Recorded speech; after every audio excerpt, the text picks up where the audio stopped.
Okay, hi. Got a question from Elodie. Elodie says, I have a question that's been on my mind lately. I've always had trouble choosing a career path and I've never really been passionate about one subject. I was the same. However, although through my anorexia and recovery process, I've become obsessed with learning about eating disorders. As is typical with the illness, she puts in inverted commas. You're right. I'm 17 years old and currently getting my AA in psychology at my local community college, while also fulfilling high school requirements. I feel as though becoming an eating disorder therapist and coach is my calling because the professionals out there are often lacking knowledge. True that. And what about someone needs knowledge about what someone really needs to recover, and I feel nobody is better at understanding anorexia recovery than someone who's gone through it themselves. However, I'm still not recovered and have a long way to go. I worry that this career path is only interesting me because I'm still battering anorexia, although actively recovering. Do you think this is a career that I should continue pursuing? It's the only thing I've ever felt this passionate about. I felt like I could help people in the future. I know I'm still very young, but I have been told that I should pursue a career unrelated to eating disorders, so I do not focus on them for the rest of my life, but rather move on. It just feels truly what I want to do. That's a tough...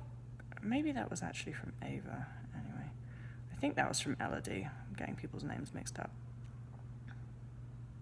Anyway, that was either from Elodie or Ava. I need a PA. All right, so the question is... you feel like you're obsessed about learning about eating disorders and that's what you want to go in to do as a career. I don't think there's a right or wrong here. I don't think that it should be, oh no, you certainly can't do that. I agree with you that people who have themselves fully recovered from eating disorders can be the best guides for people in recovery. Do it myself. But fully recovered is the operative word, and that's a problem in the field.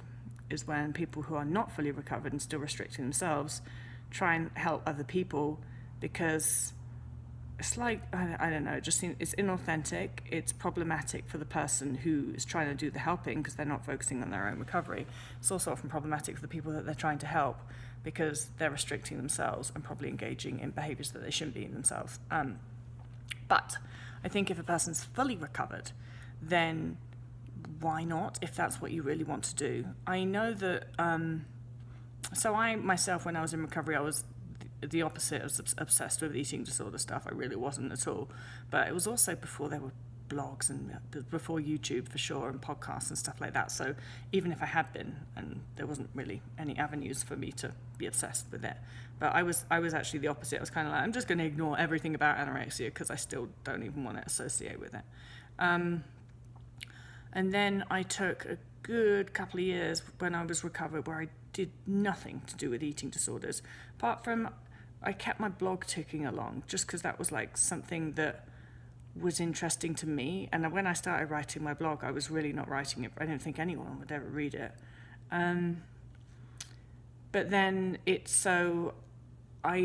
then my blog just got super popular, and then people started emailing me and asking me to coach them, and then I quit my full-time job.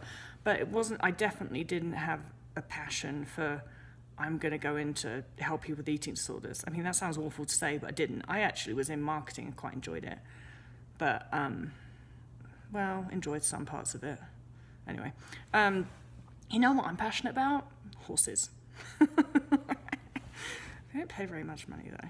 Anyway, they don't pay any money at all. That's the problem. That's the dilemma. The thing that I'm passionate about, very difficult to make money in. Anyway, so I think if anybody's in this situation, if you're in recovery, what you've got to kind of like work out is your obsession with eating disorder resources more to do with like seeking that permission to eat and all of those other things? Like if you feel an emotional component coming up when you're, that makes you driven to continually be seeking out eating disorder resources and stuff like that, it's probably coming from something generated by your eating disorder. And my advice to anybody who's in recovery and then wants to go into the field of helping people with eating disorders, or that's what you feel that you want to do when you're fully recovered, is get fully recovered and then take a good couple of years and just go and do something completely different, and then see after that if you still want to come back into it. It's like, take a good chunk of time out and away from anything to do with eating disorders. A lot of people find that actually when they do get fully recovered, they're just like, oh, bye, see ya, out of here. I don't want anything to do with eating disorders at all. I was a bit like that. Kind of got dragged back into it. And I love what I do, so I'm not complaining. But don't make any hard or fast decision now. You don't have to. You don't have to decide right now. Focus on getting recovered. Focus on getting so fully recovered that there's absolutely no question at all. And then go and have some fun. And just do some stuff and be a student and have some fun. Go out drinking, go out partying. Don't worry about the future so much. And then in a couple of years full recovered, then maybe start coming back to this question. But don't worry about it too much, I think. Have fun. Get recovered.